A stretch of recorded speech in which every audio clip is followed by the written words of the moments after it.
और दोस्तों, मेरा नाम मोती सिंह राठौड़ है और आप मेरे मोटिवेशन वीडियोस जो है आप मेरे मोकाज़ी टीवी यूट्यूब चैनल पर भी देखते हैं और बहुत अन्य जो मेरे ब्लॉग्स हैं या अन्य सोशल मीडिया प्लेटफॉर्म्स के जो मेरे पेज हैं उस पर भी दिखते हैं।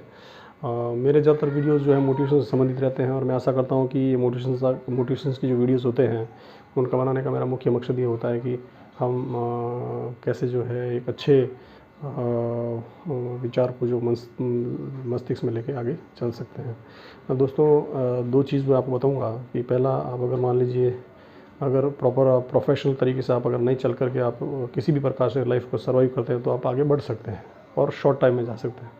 लेकिन किसी भी प्रोफेशन को आप प्रॉपर तरीके से आप करके अगर आगे बढ़ना चाहते हैं तो उसके लिए आपको समय लगेगा, उसके लिए आप बहुत ज़्यादा मेहनत लगेगी, उसके लिए बहुत ज़्यादा आपको आगे कुछ तय करना पड़ेगा।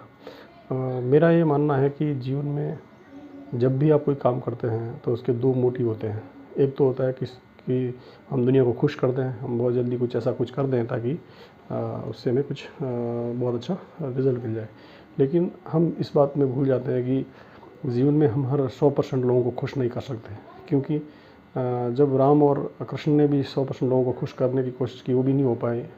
जो अलग अलग धर्मों के संस्थापक हैं, धर्मों के जो गुरु हैं, वो भी अगर सबको खुश नहीं कर पाए तो हम जो है सबको खुश नहीं कर पाएंगे। दूसरा ये है कि जीवन में हमेशा निर्णय जो होते हैं वो ज़्यादा गंभीर ना होकर के और तथ्यात्मक होने चाहिए, तुलनात्मक होने चाहिए कि आप जो है काम कर रहे हैं, जो भी आप योजना बना रहे हैं वो आपकी किस प्रकार की होगी। उसके बाद में आपका जो है ये देखिए कि आप जो शिक्षा ले रहे हैं, उस शिक्षा का जो जुड़ाव है वो किस तरह से है, या केवल पेट पूर्ति के लिए है या अन्य उसका उद्देश्य भी जो है। जीवन में बहुत सी बातों को हम जो है शायद बता नहीं पाते हैं या बहुत सी बातों के बारे में हम जिक्र नहीं कर पाते हैं, लेकिन मोटिवेशन जो है वो एक्चुअली एक फॉर्मेट है, एक एक यात्रा का वृत्तांत है जो अनुभवों को किसी के साथ शेयर करना होता है और उसी के द्वारा जो है आदमी शिक्षा लेकर के अपने काम को करता है।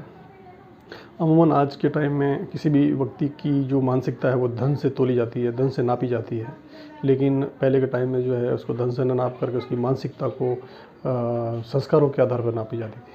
तो आज आप संस्कार की आशा नहीं कर सकते या संस्कार के ऊपर काम नहीं कर सकते। आपको अगर आप काम करना होगा तो सिर्फ़ और सिर्फ धन को केंद्र बिंदु रख कर काम करना होगा, क्योंकि बहुत सी चीज़ आपसे छूटती चली जाएगी। अब बात आती है कि आप किस प्रकार की ज़िंदगी को क्या शेप देना चाहते हैं, वो मुख्य है। अगर आपका शेप देने का तरीका सिर्फ अपने सीमित संसाधनों, सीमित क्षेत्रों तक है तो उसके लिए आप सोच सकते हैं। यदि आपका जो है कोई माध्यम जो है वो अलग विषय की तरफ है तो उसको आप सोच सकते हैं। लेकिन मेरा ये मानना है कि आपकी जो शिक्षा है, आपका जो जीवन है वो सदैव रहने वाला नहीं है। जीवन में लोग जो है ज़्यादा दुखी इसलिए हैं कि वो सिर्फ सुख चाहते हैं, और जबकि संपूर्ण समय में सुख संभव नहीं है। जिस प्रकार सुबह का सूर्य उदय होता है, शाम को सूर्य अस्त होता है, वैसे ही जीवन में भी उदय भी होता है और अस्त भी होता है। दिन को जो है छोटे छोटे टुकड़ों में बांट दिया गया है ताकि कभी दिन उगता है, कभी दिन सूर्यास्त होता है। तो वैसे ही जीवन में भी कभी तकलीफ़ आएगी, कभी सुख होगा, कभी दुख होगा, लेकिन हर एक अंधेरी रात, हर एक घने तकलीफ़ के बाद जो है इंसान का सुख और ये सवेरा ज़रूर होता है। उसके लिए आपको लगभग चलते रहना पड़ेगा, आपको चलना पड़ेगा। यदि आप वहाँ रुक गए या आपने ये सोच लिया कि अभी कुछ होने वाला नहीं है तो शायद वहाँ पर कुछ होने वाला नहीं होगा। कभी आपने सोचा कि कुछ लोगों को जीवन में बहुत जल्दी सुख मिल जाता है, कुछ लोगों को जीवन में बहुत जल्दी सुख नहीं मिलता है, उसका क्या कारण है? क्योंकि जिन लोगों को जीवन में बहुत जल्दी सुख मिल जाता है उनके परिवार ने बहुत कुछ पहले किया होता है। जब आप आम लगाओगे तो आपको ये शायद खाने का मौका नहीं मिलेगा, लेकिन आपके पूर्वजों ने अगर उस आम के पेड़ को लगाया है तो आपको बहुत जल्दी खाने का मौका मिल सकता है। वैसे ही आपके पूर्वजों ने अगर नौकरी की है या केवल अपने अपने पेट पूर्ति के लिए कार्य किए हैं तो शायद आपको जो है नौकरी के लिए भागना पड़ेगा। यदि आपके परिवार ने, अपने समाज ने या आपके वंश ने कुछ ऐसे कार्य किए हैं जो शायद नौकरी में ना होकर के और बहुत ही ज़्यादा परिपक्व और बहुत ज़्यादा वर्चस्व वाले हों, तो वहाँ शायद आपको कुछ सोचने की ज़रूरत नहीं है। बहुत सी जगह देखा होगा, रियासतीकालीन राजा महाराजाओं का राज चलता है तो उसको एक से एक आगे से आगे उनकी सुविधाएं मिलती चली आ रही है। किसी घर में ऐसे लोग पैदा होते हैं जो एक योजना पे काम करते हैं और आने वाली पीढ़ी उसको भोगती है। जैसे जैन लोग हैं, बणिया लोग हैं, सदियों से व्यापार करते आ रहे हैं, आज भी व्यापार कर रहे हैं, आगे भी व्यापार करेंगे, तो उनका भी जो जीवन है वो लगातार उस क्रमबद्ध योजना के तहत जो है आगे विकसित होता रहता है। अब उसमें सिर्फ कुछ बातें हैं जो आपको सोचनी है कि हम किस प्रकार का जीवन आगे चलाना चाहते हैं, किस प्रकार का जीवन आगे बढ़ाना चाहते हैं, किस प्रकार के जीवन में काम करना चाहते हैं, तो वैसा ही जीवन आपको मिलेगा।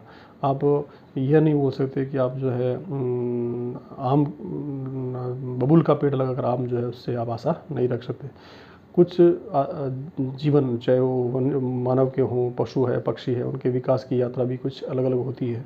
कुछ पेड़ ऐसे होते हैं जो बहुत जल्दी खड़े हो जाते हैं, कुछ झाड़ ऐसे होते हैं जो बहुत समय लेते हैं, क्योंकि उनका विकास आंतरिक होता है और कुछ का बाहरी होता है। जो बाहरी विकास होता है वह एक धोखा है और कभी भी उसके लिए लंबा सर्वाइव नहीं कर सकते हैं। जो आंतरिक जो जड़ें मजबूत होती है, आंतरिक जो विकास होता है वो हमेशा सदैव गुप्त होता है और उसमें लोग जो है उसका अंदाज़ नहीं लगा पाते, इसलिए वो ज़्यादा लंबा चलता है। तो आपको भी आंतरिक विकास पे ज़्यादा ध्यान देना होगा, बाहरी विकास पे भी ध्यान देना, लेकिन आंतरिक विकास को ज़्यादा ध्यान में रखकर काम करना है। इसी प्रकार मैंने ये वीडियो जो बनाया आपके लक्ष्य के लिए, आपके मोटिवेशन के लिए बनाया है। ऐसे ही मेरी मोटिवेशन वीडियोस आप देखते रहिए। मुकाजी टीवी पे देखिए, motisingrathod.com मेरा जो वेबसाइट उस पर देखिए, और भी सोशल प्लेटफॉर्म्स पे देखिए, फेसबुक पे देखिए, इंस्टा पे देखिए। और अगर आपको ये मेरा वीडियो अच्छा लगता है, आपको लगता है कि इसका फ़ायदा लोगों को मिलना चाहिए, तो इसको शेयर कीजिए, लाइक कीजिए और मेरे इस चैनल को सब्सक्राइब कीजिए, ताकि अच्छे से अच्छे वीडियो आपके लिए मैं ला सकता हूँ। इसीलिए जय हिंद, जय भारत।